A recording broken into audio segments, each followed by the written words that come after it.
News Pahalgam ఉగ్రదాడిపై NIA విచారణ చేపట్టింది. ఈ క్రమంలో ఉగ్రదాడికి సంబంధించిన కీలకమైన ఓ ఆధారం వీడియో ఎన్ఐఏ చేతికి చిక్కింది.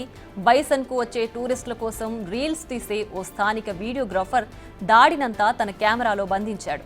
ఉగ్రవాదులు టూరిస్టులపై కాల్పులు జరుపుతుంటే ఓ చెట్టుపై దాక్కున్న ఆ వీడియోగ్రాఫర్ ఆ దారుణాన్నంతా షూట్ చేశాడు.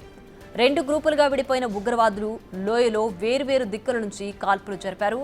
మొదట టూరిస్టులను ముస్లిం మతచారాన్ని పాటించమని బెదిరించి ఆ తర్వాత నలుగురిని కాల్చి చంపారు.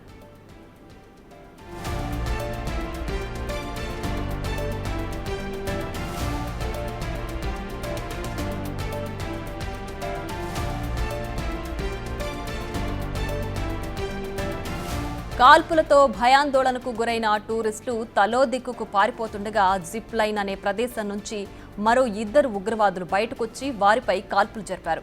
ఇదంతా షూట్ చేస్తున్న వీడియోగ్రాఫర్ ప్రాణభయంతో పరుగులు పెట్టి ఓ చెట్టు ఎక్కి తప్పించుకున్నాడు. అతన్ని ప్రశ్నించిన ఎన్ఐఏ కీలక వివరాలు రాబట్టింది.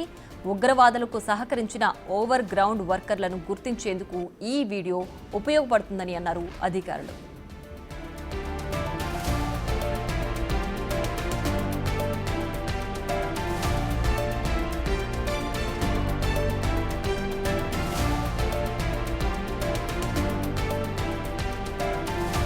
దాడి జరిపిన తర్వాత ఉగ్రవాదులు స్థానికుల నుంచి 2 ఫోన్లు లాక్కున్నారు. అందులో ఒకటి టూరిస్ట్ది కాగా మరొకటి స్థానికులది.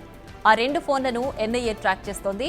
వీటి ఆధారంగా ఉగ్రవాదులు ప్రస్తుతం లొకేషన్ తెలుసుకునే అవకాశం ఉంది.